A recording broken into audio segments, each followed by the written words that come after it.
गवाही देगा, पिछली बार भी उसी ने दिया था और नंबर भी उसी के पास है।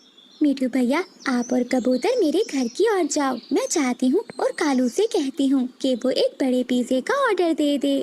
और फिर रानू चिड़िया कालू कौवे के घर की ओर चली जाती है। गोरी, कालू कहाँ है? चिड़िया, हमें सब पता चल गया है। कबूतर हमें बता कर गया है कि शाम को तुम्हारे घर में पार्टी है। कालू को मैंने कॉल कर दी है, बस वो आ ही रहा होगा। गोरी ने ऐसा कहा ही था कि कालू कौवा वहाँ आ जाता है। कालू भैया, जल्दी से एक बड़े पिज्जे का ऑर्डर दे दो और पता मेरे घर का ही बताना। जो पक्षी पिज्जा लेकर आएगा हम उसे वहीं पर दाने दे देंगे। ठीक है चिड़िया, मैं अभी ऑर्डर करता हूँ।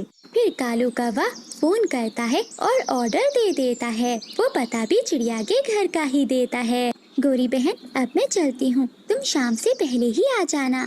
वहाँ मीठू तोता और कबूतर भी होंगे, सब मिलकर बातें करेंगे, फिर सब मिलकर पिज्जा खाएंगे। फिर रानू चिड़िया वहाँ से चली जाती है।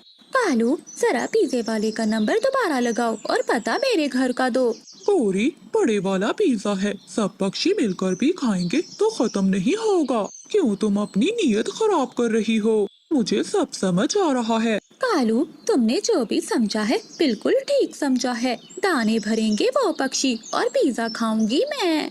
असल में पिज्जे में जान है मेरी। मौका अच्छा है पेट भरकर पिज्जा खाने का।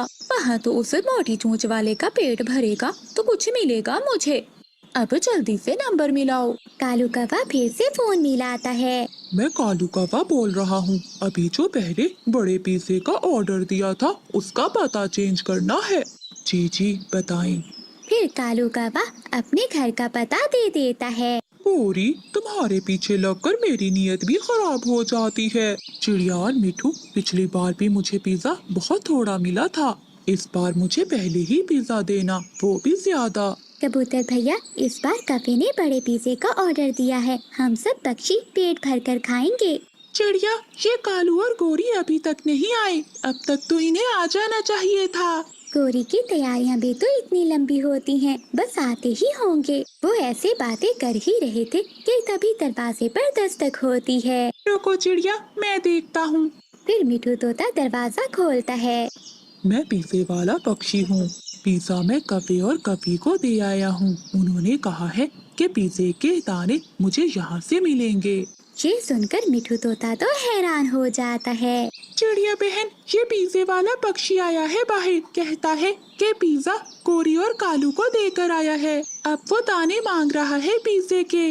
मिठू भैया, तुम हैरान क्यों हो? गोरी और कालू पिज्जा लेकर आते ही होंगे। मिठू, तुम ये दाने पक्षी को दे दो और हाँ, एक दाना टिप का भी दे देना। फिर वो पक्षी अपने पिज्जे के बदले में दाने लेकर वहाँ से चला जाता है। चिड़िया, कहीं ऐसा ना हो कि हम यहाँ ऐसे ही बैठे रहे, वो कालू और गोरी वहाँ पिज्जे के मजे करते रहे। कालू, आज पहली बार मैं इतना सारा पिज्जा खाने वाली हूँ। गोरी, हम अकेले अकेले ये पिज्जा तो खा रहे हैं, अगर दूसरे पक्षी आ गए तो हम उन्हें क्या कहेंगे? यही कि वो पिज्जा तो किसी और पक्षी के घोंसले में देकर गया है, हमें तो मिला ही नहीं। फिर वो दोनों पति पत्नी पिज्जा खाने लगते हैं। पिज्जा बहुत बड़ा था, वो थक जाते हैं, लेकिन वो खाते रहते हैं।